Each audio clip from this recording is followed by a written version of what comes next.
یہ جو آیات نازل ہوئی ہے یا ایھا الذین آمنوا لا یحل لکم ان ترثوا النساء کرہا، کہ اے ایمان والو تم زبردستی عورتوں کے وارث نہیں بن سکتے ہو،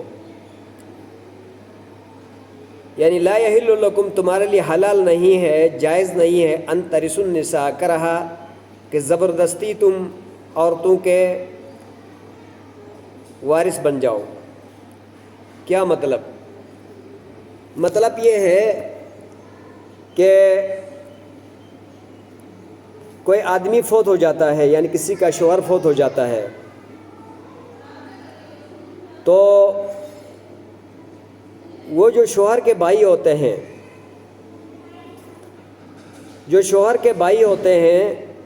یا جو اس کے کوئی اور وارث ہوتے ہیں، اپنی بیوی بھائی کا جو بیوہ ہوتی ہے اس کے ساتھ زبردستی نکاح کر لیتے ہیں، کہتے ہم اس کے وارث ہیں،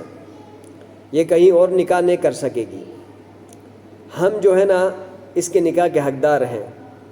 وہ بیچاری مانے نہ مانے، بس وہ مجبور محض ہو کر چپ ہو جاتی ہے، سمجھ میں آیا جی؟ وہ مجبور محض ہو کر چپ ہو جاتی ہیں، بس اس کے ساتھ وہ نکاح کر لیتے ہیں۔ لیکن قرآن مجید فرقان حمید نے کہا کہ آپ اس کے ساتھ زبردستی نکاح نہیں کر سکتے ہیں، وہ آزاد ہو گئی ہے، اس کی مرضی ہے کہ کہیں اور نکاح کر لے یا یہ ہے کہ وہ آپ کے ساتھ کر لیں، آپ اس کو کسی بات پر مجبور نہیں کر سکتے ہیں۔ اگر کہیں اور بھی وہ نکاح کرنا چاہے تو آپ اسے مجبور نہیں کر سکتے ہیں، سمجھ میں آیا جی؟ اگلی بات یہ ہے کہ ہاں اس کو یہ روک لیتے ہیں، یا تو نکاح کے لیے وہ اس طرح جو ہے نا زبردستی وارث بن جاتے ہیں، یا یہ ہے کہ نکاح کے لیے زبردستی وارث نہ بنے تو جو اس کے شوہر کا جو 8واں حصہ یا جو 4تھا حصہ جو اس کو ملا ہے، سمجھ میں آیا جی، اس میں سے کچھ لینے کے لیے اس کو روک لیتے ہیں، سمجھ میں آیا؟ تو یہ دونوں صورتوں میں جو ہے کیا نام ہے اللہ نے منع کر دی کہ تم ان کے اس صورت میں وارث نہیں بن سکتے ہیں، سمجھ میں آیا؟ تو اللہ تعالیٰ نے فرمایا یا ایھا الذین آمنوا، اے ایمان والو، لا یحل لکم، یعنی تمہارے لیے یعنی یہ جائز نہیں ہے کہ ان ترثوا النساء کرہا، کہ عورتوں کے تم زبردستی وارث بن جاؤ، پھر ان کے ساتھ نکاح کر لو یا ان کے حصے میں آیا ہوا میراث میں سے کچھ لے لو۔ ولا تعضلوہن، اور نہ روکے رکھو ان کو، یعنی نہ روکے رکھو ان کو، یعنی روکے رکھتے تھے کیوں؟ لتذہبوا، تاکہ وہ لے جائیں ببعض، بعض وہ کہ ما آتیتموہن، جو تم نے ان کو دیا ہے، یعنی جو ان کو دیا ہوا ہے اس میں سے، یعنی جو میراث کے مال میں سے ان کو آیا ہے اس میں سے کچھ لے لے۔ الا مگر ان یاتین بفاحشۃ مبینہ، مگر یہ ہے کہ وہ اگر بے حیائی پر اتر جائے، یعنی بیوہ ہونے کے بعد کہیں اور جو ہے کیا نام ہے بے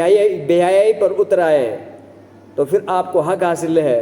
کہ ان کو روکے بے حیائی کی طرف جانے سے منع کر دے۔ لیکن وہ حلال طریقے سے کہیں نکاح کرنا چاہتی ہیں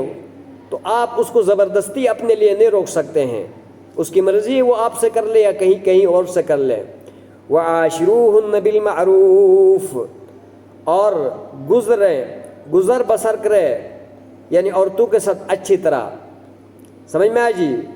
یعنی ان عورتوں کے ساتھ زندگی گزارے بالمعروف، اچھے طریقے کے ساتھ، یعنی عورتوں پر زور زبردستی نہ کریں۔ جیسے زمانہ جاہلیت کے اندر جب کوئی بیوہ ہو جاتی تو اس کو پھر جو ہے نا مال غنیمت سمجھتے تھے، جیسا ہمارے علاقوں میں آج کل مال غنیمت سمجھتے ہیں، سمجھ میں آیا جی؟ اس طرح اس کو مال غنیمت نہ سمجھے،